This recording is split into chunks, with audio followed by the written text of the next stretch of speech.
किसी ने क्या खूब कहा है कि जिसमें उबाल हो ऐसा खून चाहिए, जिसमें उबाल हो ऐसा खून चाहिए, जीत के खातिर ऐसा जुनून चाहिए। ये आसमां भी आएगा जमी पर, बस इरादों में ऐसी गूंज चाहिए, बस इरादों में ऐसी गूंज चाहिए।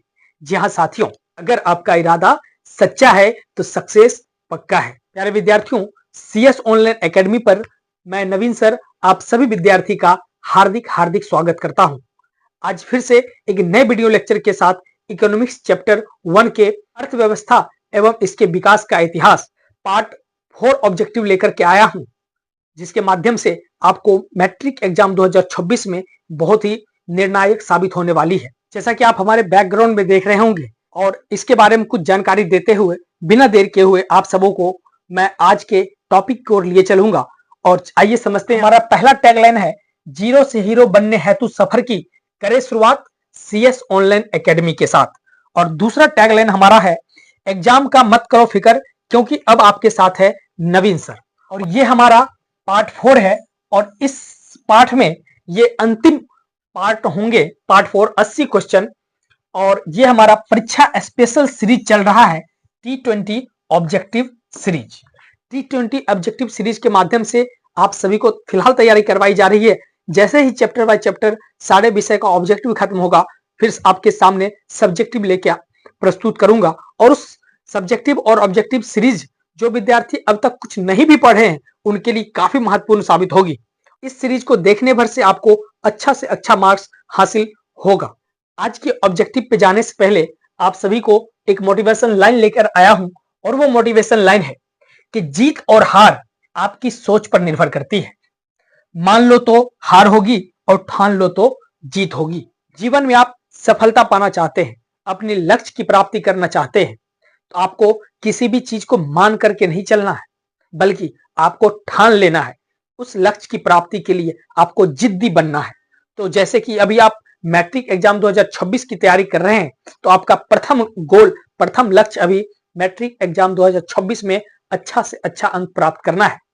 तो ये इस अच्छे से अच्छे अंक को प्राप्त करने के लिए आपको जिद्दी बनना होगा, आपको ठानना होगा कि मुझे अच्छा से अच्छा अंक हासिल करना है। सिर्फ मानने से और दिन काटने से, समय को व्यतीत करने से, व्यर्थ करने से सफलता हासिल नहीं होगी। और स्पष्ट लिखा हुआ है, जीत और हार आपकी सोच पर निर्भर करती है। मान लो तो हार होगी और ठान लो तो जीत होगी। इस पार्ट में, ये पार्ट 4 है इकोनॉमिक्स चैप्टर 1 का और ये अंतिम पार्ट है। कुल 80 क्वेश्चन हो जाएंगे। अभी तक हमने पार्ट 1, पार्ट 2 और पार्ट 3 इकोनॉमिक्स चैप्टर 1 का इस चैनल पे वीडियो अपलोड कर चुका हूं। उस चैनल पे विजिट करके उस वीडियो को सर्च करके सेम बैनर होगा, सिर्फ पार्ट 1, पार्ट 2 और पार्ट 3 करके लिखा होगा। आप उसको देख करके अपनी परीक्षा में बेहतर अंक हासिल करने में जो कि मददगार सिद्ध होगी। अब चलिए आज के टॉपिक पर आप सभी को लिए चलता हूं और ये हमारा 61 नंबर क्वेश्चन है। चूंकि ये पार्ट 4 है, पार्ट 3 तक 20-20 ऑब्जेक्टिव सीरीज के साथ ये 3 पार्ट तक हो चुके हैं, जिसमें 60 ऑब्जेक्टिव हमने करा दिया इस पार्ट में। और ये हमारा है 61वां नंबर क्वेश्चन कि भारत की सर्वाधिक प्रति व्यक्ति आय वाला राज्य कौन सा है, यानी कि भारत देश में सबसे अधिक प्रति व्यक्ति वाला राज्य कौन सा है। तो हमारा सही जवाब इसमें हो जाएगा गोवा। गोवा हमारा प्रति व्यक्ति आय में सभी राज्यों से आगे है। PYQ के रूप में दिया गया है। ये 2023 में भी पूछा गया था, जो कि इंपोर्टेंट, अपने आप में इंपोर्टेंट है। अब आप सभी को 62 नंबर क्वेश्चन की ओर लिए चलता हूं और 62 नंबर क्वेश्चन क्या कहता है कि भारत की प्रथम पंचवर्षीय योजना का कार्यकाल क्या था। यानी कि भारत की प्रथम पंचवर्षीय योजना का कार्यकाल था A 1950 से 55, B 51 से 56, C 52 से 57 और D 54 से 59। तो हमारा सही जवाब हो जाएगा 1951 से 56 तक। यानी कि प्रथम पंचवर्षीय योजना का कार्यकाल 1951 से 1956 है। तो अगला सवाल क्या कहता है, अगला सवाल ये रहा हमारे कंप्यूटर स्क्रीन पर, योजना आयोग का गठन कब हुआ था, जिसे बाद में नाम बदलकर 2015 में नाम बदलकर नीति आयोग कर दिया गया था। उसका गठन कब हुआ था, तो उसका गठन 1950 ईस्वी में हुआ था। योजना आयोग का गठन 1950 ईस्वी में किया गया था। योजना आयोग की स्थापना 1950 ईस्वी में की गई थी। अब हम अगले सवाल की ओर लिए चलता हूं आप सभी को, और 64 नंबर सवाल ये रहा हमारे कंप्यूटर स्क्रीन पर कि पशुपालन एवं मत्स्य पालन किस क्षेत्र का अंग है। आपको पता होगा 3 क्षेत्र हैं अर्थव्यवस्था के, प्राथमिक क्षेत्र, द्वितीय क्षेत्र और तृतीय क्षेत्र, और सभी क्षेत्रों को अपने अपने विभाग बटे हुए हैं। कौन से काम किस क्षेत्र में आते हैं इस आप स्टडी के दौरान, अध्ययन के दौरान पढ़े ही होंगे। और इसमें सवाल पूछ रहा है कि पशुपालन एवं मत्स्य पालन किस क्षेत्र का अंग है। तो इसका सही आंसर हो जाएगा ये प्राथमिक क्षेत्र, यानी कि प्राथमिक क्षेत्र के अंतर्गत ही पशुपालन और मत्स्य पालन आता है। अब हमारा अगला सवाल 65 नंबर सवाल क्या कहता है कि निम्न में से कौन विकास सूचकांक का सूचक नहीं है। निम्न में से कौन विकास सूचकांक का सूचक नहीं है। तो इसका सही जवाब होगा हमारा राष्ट्रीय आय। तो राष्ट्रीय आय विकास सूचकांक का सूचक नहीं है। जीवन प्रत्याशा हो जाएगा, शिक्षा होगा, जीवन स्तर होगा। तो राष्ट्र यहां पे सवाल पूछ रहा नहीं है। अब गौर कीजिएगा, जब भी आप परीक्षा हॉल में बैठिएगा तो सवाल को समझना महत्वपूर्ण हो जाता है कि सवाल क्या पूछ रहा है। क्या पूछ रहा है कि निम्न में से कौन विकास सूचकांक का सूचक नहीं है। तो उसको ध्यान से पढ़ के आपको आंसर को रंगने होंगे। ये भी 2022 में पूछा गया सवाल है। कितना इंपॉर्टेंट है आप इसको समझ सकते हैं। आइए अब 66वें नंबर क्वेश्चन की ओर अग्रसर करते हैं आप सभी को। 66वां नंबर क्वेश्चन ये रहा हमारे कंप्यूटर स्क्रीन पर कि आर्थिक विकास का गैर आर्थिक कारक कौन है। यानी कि आर्थिक विकास का गैर आर्थिक कारक कौन है, यानी कि आर्थिक कारक जो कि नहीं है आर्थिक विकास के लिए। गैर का मतलब, गैर एक निगेटिव वर्ड है। गैर का मतलब गैर के बाद जो शब्द लिखा हुआ रहेगा इसका मतलब वो नहीं, यानी कि आर्थिक नहीं।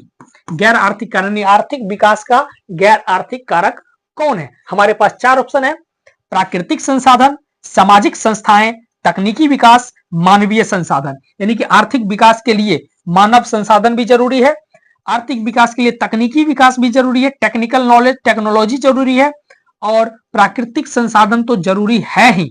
और हमारा आर्थिक विकास के लिए सामाजिक संस्था की कोई आवश्यकता नहीं है। यानी कि आर्थिक विकास का गैर आर्थिक कारक कौन है, तो सामाजिक संस्था हो जाएगा गैर आर्थिक कारक। अब हम 67वें नंबर सवाल की ओर लिए चलता हूं आप सभी को।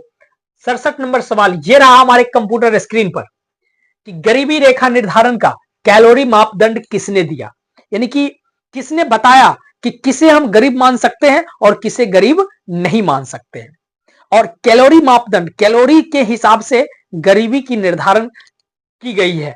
और ये किसने बनाया, जैसे कि आपको पता होगा कि ग्रामीण क्षेत्रों के लिए 2400 कैलोरी की आवश्यकता है और शहरी क्षेत्रों के लिए 2100 कैलोरी की आवश्यकता है। तो इस मापदंड को आखिर दिया किसने, तो इस मापदंड को योजना आयोग ने दिया था। तो ये भी क्वेश्चन 2024 में पूछा गया था कि गरीबी रेखा निर्धारण का कैलोरी मापदंड किसने दिया। तो याद रखिएगा योजना आयोग ने दिया था। चलिए आप सभी को नेक्स्ट क्वेश्चन की ओर लिए चलता हूं। 68 नंबर क्वेश्चन कि 11वीं पंचवर्षीय योजना की अवधि क्या है। यानी कि 11वीं पंचवर्षीय योजना प्लान होता है 5 वर्षों का सरकार के द्वारा, तो 11वीं पंचवर्षीय योजना की अवधि क्या है। तो 11वीं पंचवर्षीय योजना की अवधि 2007 से 12 है। 11वीं पंचवर्षीय योजना की अवधि 2007 से 2012। अब चलिए आप सभी को 69वें नंबर क्वेश्चन की ओर लिए चलता हूं। और 69वां नंबर क्वेश्चन क्या कहता है, ये रहा हमारे कंप्यूटर स्क्रीन पर 69वां नंबर क्वेश्चन कि भारत में सर्वप्रथम राष्ट्रीय आय का अनुमान कब लगाया गया था। यानी कि भारत में सर्वप्रथम राष्ट्रीय आय का अनुमान कब लगाया गया था। तो राष्ट्रीय आय का अनुमान सर्वप्रथम 1868 में दादा भाई नौरोजी के द्वारा लगाया गया था। और यह भी सवाल देखिए 2024 में पूछा गया था। कितना मोस्ट इंपोर्टेंट क्वेश्चन करवाया जा रहा है, आप भी इस चीज को समझ सकते हैं। और जो विद्यार्थी अभी तक कुछ भी नहीं पढ़े हैं, और मैं दावे के साथ कह सकता हूं कि अगर मेरे चैनल के साथ मेरे साथ अगर जुड़ते हैं तो जो सीरीज हम कराने के लिए तत्पर हुए हैं आप सभी के लिए ऑब्जेक्टिव और सब्जेक्टिव का, मेरा दावा है, मेरा पूर्ण विश्वास है कि आपको परीक्षा में बहुत ही वैल्यूएबल साबित होने वाली है। अगर आप कुछ नहीं भी पढ़े हैं फिर भी आपको बेहतर अंक आएगी, ये मैं दावे के साथ कह सकता हूं। और जो विद्यार्थी सब चीज पढ़ चुके हैं उनके लिए भी एक रिवीजन होगा और कॉन्सेप्ट 100% क्लियर हो जाएगा। तो मैं सभी विद्यार्थियों से गुजारिश करना चाहूंगा कि अधिक से अधिक इस चैनल के साथ जुड़िए, मेरे साथ जुड़िए और अपने दोस्तों को भी जोड़िए। अगर आप मेरी वीडियो आपके तक पहुंच जाती है तो ये चैनल आपके लिए है और आप बिना सब्सक्राइब किए इस वीडियो से आप दूर नहीं जाएं, ये मेरी गुजारिश है। तो चलिए अब आप सभी को 70वें नंबर क्वेश्चन की ओर लिए चलता हूं। 70 नंबर क्वेश्चन क्या कहता है? तो 70 नंबर क्वेश्चन ये रहा हमारे कंप्यूटर स्क्रीन पर कि निम्न में से कौन द्वितीयक आर्थिक क्रिया से संबंधित है। यानी कि इसको समझ सकते हैं द्वितीयक क्षेत्र में कौन से आते हैं, यानी कि द्वितीयक आर्थिक क्रिया, यानी कि द्वितीयक क्षेत्र पूछा जा रहा है कि द्वितीयक आर्थिक क्रिया से संबंधित कौन है। तो कृषि तो हमारा प्राथमिक क्षेत्र में आता है और सेवा तो हमारा तृतीयक क्षेत्र में आता है प्राथमिक, और उद्योग हमारा द्वितीयक क्षेत्र में आता है। तो हम इसका सही आंसर हो जाएगा उद्योग। निम्न में से कौन द्वितीयक आर्थिक क्रिया से संबंधित है? उद्योग द्वितीयक आर्थिक क्रिया से संबंधित है। यह भी 2022 में प्रश्न पूछा गया है। चलिए अब आप सभी को 72वें नंबर क्वेश्चन की ओर लिए चलता हूं और 72वां नंबर क्वेश्चन ये रहा हमारे कंप्यूटर स्क्रीन पर कि गैस और बिजली उत्पादन को किस क्षेत्र में रखते हैं। गैस और बिजली का जो उत्पादन होता है अर्थव्यवस्था के किस क्षेत्र के अंतर्गत आते हैं? तो वो गैस और बिजली हमारा द्वितीयक क्षेत्र के अंतर्गत आते हैं। ये हमारा सही आंसर हो जाएगा, राइट आंसर हो जाएगा द्वितीयक क्षेत्र। और ये भी प्रश्न 2024 में पूछा गया था। कितना महत्वपूर्ण है आप इसको समझ सकते हैं। 73वां नंबर क्वेश्चन कि निम्नांकित में कौन सा देश विकसित अर्थव्यवस्था का उदाहरण है। यानी कि दुनिया में कौन से देश हैं, खास करके इस ऑप्शन के अनुसार सबसे विकसित देश कौन सा है। तो सबसे विकसित वास्तविक में पूरी दुनिया में अमेरिका ही है और इस ऑप्शन के अनुसार भी अमेरिका है। 4 ऑप्शन हमारे पास है, अमेरिका, श्रीलंका, भारत, इंडोनेशिया। तो विकसित देश अमेरिका है और ये प्रश्न बहुत ही इंपॉर्टेंट है। अब मैं 74वें नंबर क्वेश्चन की ओर लिए चलता हूं और ये रहा 74 नंबर क्वेश्चन हमारे कंप्यूटर स्क्रीन पर कि द्वितीय क्षेत्र को डैश नाम से भी जाना जाता है। यानी कि द्वितीय क्षेत्र को किस नाम से जाना जाता है? तो द्वितीय क्षेत्र को औद्योगिक क्षेत्र के नाम से भी जाना जाता है। द्वितीय क्षेत्र को औद्योगिक क्षेत्र के नाम से भी जाना जाता है और यह भी प्रश्न 2022 में पूछा गया था। और अब मैं आप सभी को लिए चलता हूं क्वेश्चन नंबर 75 की ओर। तो ये रहा हमारे कंप्यूटर स्क्रीन पर क्वेश्चन नंबर 75 कि भारत के राष्ट्रीय आय का सर्वप्रथम अनुमान लगाया था। यानी कि भारत के राष्ट्रीय आय का सर्वप्रथम अनुमान किसने लगाया था? प्रोफेसर देशमुख ने, जवाहरलाल नेहरू ने, प्रोफेसर महालनोबिस ने, दादा भाई नौरोजी ने। तो हमारा सही जवाब हो जाएगा दादा भाई नौरोजी ने भारत में सर्वप्रथम अनुमान लगाया था राष्ट्रीय आय का। अब चलिए आप सभी को क्वेश्चन नंबर 76 की ओर लिए चलता हूं। क्वेश्चन नंबर 76 ये रहा हमारे कंप्यूटर स्क्रीन पर कि 12वीं पंचवर्षीय योजना का कार्यकाल है। 12वीं पंचवर्षीय योजना का कार्यकाल है तो 2012